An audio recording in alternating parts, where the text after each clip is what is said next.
قرب کا کمانا یہی ہے کہ بس ختم ہو جائے. آپ اللہ کی طرف سے جو چاہو کرو, پیسہ رکھنا چاہو رکھ لو, خرچ کرنا چاہو خرچ کر لو. تو حکم جو ہے ایک مقام پر, حکم جو ہے ایک مقام پر, قرب کے مقام پر, تقرب کے مقام پر حکم جو ہے پورا کر لو, وہ منشا بن جائے اس کی اور آپ دونوں کی. دور رہو تو حکم ہے, اطاعت ہے. حکم اور اطاعت کو منشا میں ڈالنا ہے, اور آپ نے کرنا ہی کیا ہے. یہ جو شریعت ہے یہ حکم اور اطاعت کا نظام ہے, اور طریقت کیا ہے منشا اور منشا کا نظام ہے. آپ ایسے لے رہے یعنی کہ وہ حکم دے گا آپ مانو گے, کیا ہے یہ شریعت, اس کا حکم ہے ہم مان رہے ہیں. حکم ہے 2.5% دو, 100 میں تو 2.5 روپے دو, یہ کیا ہے مان رہے ہیں. 2.5 روپے دیے زکات کے, یہ حکم ہے. پھر جب آپ قریب آ گئے تو پھر 100 کس کے تھے, 2.5 کس کے تھے, لینا کس سے, دینا کس سے, انہوں نے کہا رکھا ہی کبھی نہیں 100 آپ نے تو 2.5 کس بات کے. تو لہذا جو مالک ہے نظام زکات کے وہ کبھی صاحب زکات نہیں ہوا, انہوں نے رکھا ہی نہیں اپنے لیے مال, انہوں نے کل کے لیے نہیں رکھا, انہوں نے آج کے لیے نہیں رکھا, انہوں نے رکھا ہی نہیں اپنے پاس. لہٰذا وہ جن کے لیے ایک ہاتھ پر اگر آپ سورج رکھ دو, چاند رکھ دو, ہم نظام سے نہیں بدلیں گے. اگر یہ پہاڑ سونے کے کر دیے جائیں ہمارے لیے ان کی مٹی رائے کے برابر بھی نہیں ہے. ہم ان باتوں میں آنے والے آئے نہیں ہیں. یہ پیسہ اور یہ دولت, یہ پیسہ اور دولت نہیں ہے, ہمت کی دولت ہے, خرچ کرنے کی ہمت اور غریبی برداشت کرنے کی ہمت. غریبی میں آپ بد دل ہو جاتے ہو, امیری میں آپ بزدل ہو جاتے ہو, تو کرتے کیا آپ, یہ تو کوئی بات ہی نہیں نا. لہذا حد کو نہیں ہے, حد تیرا دماغ ہے. اگر آپ یہ سمجھو کہ آپ اللہ کے تقرب میں جا رہے ہو تو وہاں قاضی کا فتویٰ نہیں لینا. جناب ہے یہ میرے پاس 100 سال ہو گیا, 2 سال ہو گیا پڑے رہے, میرا خیال زیور پر آپ بتاؤ زکات کتنی ہوتی ہے. آپ دیندار آدمی ہو, زیور پر زکات کتنی ہوتی ہے, مکان پر زکات کتنی ہوتی ہے, تو آپ زکات نہ دو تو کون سا پوچھ رہا ہے. اسے اللہ تعالیٰ کی جو زکات ہم نے دی تھی اور کچھ رہ گئی ہوگی, کچھ چلو کوئی بات نہیں ہے, کچھ بینک کا دینا تھا, اوور ڈرافٹ دینا تھا, کیا ہو گیا, وہاں تو اور بات ہے. جب آپ شوق میں جا رہے ہو تو شوق تو پوچھتے نہیں ہے, کہتے اللہ کو جان چاہیے, کہتا میری حاضر ہے, بچوں کی اگر حاضر ہے تو بچوں کی حاضر. شوق کے لیے کہانی اور ہے. اگر شوق قانون سے باہر دوڑتا ہے, شوق کیا کرتا ہے, قانون سے باہر دوڑتا ہے, شوق کا نظام اور ہے. اس لیے ہم آپ کو جو رائے بتا رہے ہیں وہ یہ ہے کہ شریعت کے نظام میں داخل ہونے کے بعد فوری طور پر دعا کیا کرو کہ تم شوق کے نظام میں داخل ہو. شوق کے نظام کا قانون جو ہے نا وہ دیا ہوا نہیں, ریٹن ورڈ نہیں ہے, وہ ریٹن کانسٹیٹیوشن ہے. اگر وہاں بتایا نہیں جاتا تو وہاں ضرور آپ کا شوق ہی چلتا ہے. اب آپ دیکھو وہ لوگ کسی کو حق پہنچتا ہے, پہلے بھی یہ بات کی آپ کو کہ چور کو تو تم پھانسی لگاؤ یا اس کے ہاتھ کاٹو, چور کے کتب بنانے کا حق پہنچتا ہے, کتب بنا نظام. اور جو آدمی دنیا میں غریب ہے اس کو ولی کا مقام, اور جو آدمی دنیا کے اندر کمزور جا رہا ہے اس کو باطنی قوت کے نظام.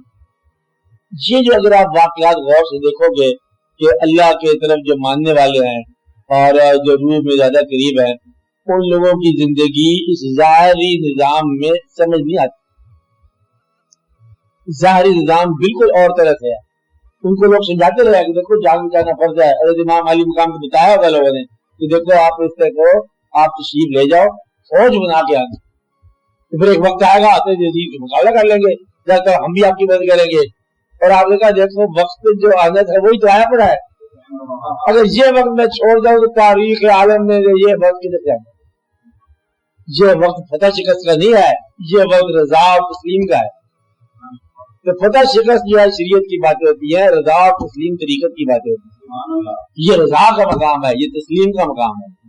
اس لیے آپ اس بات کے سوال کو دیکھو کتنا رکھنا چاہیے جس سے آپ کو وحشت نہ ہو. اتنا رکھ لیا کرو کہ آپ کو غریب ہونے کا اندیشہ نہ ہو. کتنا دینا چاہیے اتنا دے دیا کرو کہ آپ کے اندر تکبر نہ پیدا ہو جائے کہ میں نے بڑا کام کر لیا. یعنی کہ آپ یہ دیکھو کہ اللہ تعالیٰ سے لے کے اللہ تعالیٰ ہی کی منشا پہ آپ نے دے دینا ہے. آپ اس میں کرتے گا ساتھ سجدہ کیا کہ اللہ تیری مہربانی ہے, پیسہ بھی تیرا, دیا بھی تیری راہ میں, مجھے خام خواہ کرنے کی کا موقع مل گیا. مال کوشا نہیں ہے, یہ اس کے استعمال کا نام ہے زندگی. مال تو صرف ہے, مال تو ایک راز ہی ہے نا, یعنی کہ مال وہ جو تم استعمال کرتے ہو, اور جب استعمال کرتے ہو یہ ختم ہو جاتا ہے. نہ استعمال کرو تو یہ قوت بھی نظر آتا ہے کہ مال پڑا ہوا ہے, اور جب استعمال کرو ختم ہو جائے گا. اس لیے آپ اس بات پہ بڑا غور کرو کہ اللہ کی راہ میں جب آپ نے خرچ کر لیا تو وہ ہے جو مبذرین کی بات یاد آئی, وہ لوگ ہیں جو اسراف پہ نمائش کرتے ہیں, جو پیسے کو قوت کے طور پر ظاہر کرتے ہیں, جو پیسہ خدا کے مقابلے میں لاتے ہیں. وہ یہ سمجھتے ہیں کہ پیسہ ان کو خلدا ہمیشہ قائم رکھے گا دنیا میں. مال ان کو گنتے رہتے ہیں, جمع مال وددا. وہ لوگوں کی بات ہو رہی ہے کہ یہ پیسے سے اتنے بڑا اعلان کرتے ہیں جیسے قوت دے دی پیسے نے, اور ان کو آپ نے فرعون کہہ دیا, ان کو آپ نے نمرود کہہ دیا, اور ان لوگوں کو نمائش کہہ دیا کہ پیسے کی تو یہاں مقام ہی نہیں ہے. پیغمبر کو پیسے بغیر پیغمبری دے کے اللہ تعالیٰ نے راز ہی حل کر کہ اس میں ادب کا مقام پیسہ ہے ہی نہیں. ادب کا مقام جو ہے اللہ کے ساتھ تقرب ہے, اور آپ لوگوں کا اسی کا نام ہے دین. کہ دین آپ کا مطلب یہ ہے کہ وہ جو دنیا داروں کی پہچان کا ذریعہ ہے وہ آپ نے بند کر دیا. دنیا دار کی پہچان کیا ہوتی ہے؟ اس کا مقام جائے پیدائش دیکھو تو عیسائی خاندان میں پیدا ہوا, چلو, اور اس کا حال کیا ہے کہ بادشاہ کا بیٹا بادشاہ ہی ہے. اس میں پیسے کتنے بڑے پیسے ہیں, وزیر ہے, فوج ہے, بڑی اس کی عزت کرنی چاہیے کیونکہ یہ طاقتور آدمی لگتا ہے, خاندانی لگتا ہے. اور موسیٰ علیہ السلام چھوٹے سے آدمی ہوتا ہے, اس کی عزت نہیں کرنی چاہیے, اس دریا میں غرق کرنا چاہیے. فرعون ہے. اب یہ اس کی پہچان ہو رہے, مذہب کی پہچان ہو رہے, آپ کی دنیا کی پہچان ہو رہے. آپ دنیا کی پہچان کے مطابق نہ چلو, آپ مذہب کی پہچان کے مطابق چلو گے تو عدل صبر ہوگا. شوق کی پہچان کے مطابق چلو گے تو اب یہ شوق کی بات جو ہے نا, آپ بھی اس میں لو. شریعت کی تعلیم جو ہے یہ کوئی لمبے چوڑے کسی اسکول یا پھاڑ کی ضرورت کو نہیں. شریعت واضح احکام ہے, آپ قرآن پاک کے, حدیث مبارکہ کے, اور کتابیں لکھی ہوئی ہیں. تو ایسا میں ہو رہی ہے آمین کو آواز بلند کے ساتھ کہو یا آواز کبھی کے ساتھ کہو, یہ فرق نہیں پڑتا. آمین مامین ہی ہے بھائی, یہ آپ کے لیے ہے. آپ جب اس سے بات چلتے ہو طریقت کے معاملے میں تو وہ ہے آپ کا باطن, کہ نماز کے بارے بار بار کہا گیا کہ یہ معراج المومن ہے, مومن کا معراج ہے. معراج کو آپ اتنی بات کو سمجھتے ہو نا کہ اللہ کے تقرب کی انتہائی حالت. اچھا, انتہائی حالت یہ ہے. اور اللہ تعالیٰ نے ویسے بھی فرما دیا کہ سجدہ جو ہے یہ آپ کے تقرب کا انتہائی شکل ہے انسان کی. سجدہ بھی آج نماز میں اور دعا بھی ہے. تو اگر معراج نہ نصیب ہو تو کوئی بات تو ہے نا, نماز تو ہوگی, تو آپ کا شوق رہے گا کہ بھئی تیرے نقش پاک کی تلاش تھی جو چکا رہا میں نماز میں, کوئی بات ہونی چاہیے. تو یہاں سے شروع ہو جاتا ہے بات, کیونکہ کوئی میں نماز تو پڑھی جیسے حکم دیا آپ نے, اذان کے بعد ہم نے نماز پڑھی ہے, وضو کیا, مولوی صاحب کے پیچھے پڑھتے ہیں, 5 منٹ نماز پڑھتے ہیں, بات کہنے کے لیے آپس میں بیٹھ جائے یہ کہتے ہیں وہ بڑی لطف کرنا ہے. تو لطف جو شرط بھی نہیں ہے, پورا فرض تو پورا ہو گیا, لیکن ہم چاہتے ہیں کہ اس کے اندر وہ جو چاہتے ہیں کہ نماز میں کسی عبارت کی اور ایک واقعہ ہوتا ہے وہ آج باتیں ضرورت. تو باطن والوں نے ایک راز دریافت کیا کہ باطن جو ہے یہ کتاب سے نہیں ملے گا. یہ کتاب سے مل جائے گی کہ یہ احکام ہے. باطن کتاب سے نہیں ملے گا, انسان سے ملے گا. اور یہ یاد رکھنی چاہیے کہ 2 انسانوں سے نہیں ملے گا, ایک انسان سے ملے گا. کنفیوژن نہ پیدا کر دینا کبھی باطن کے دنیا میں.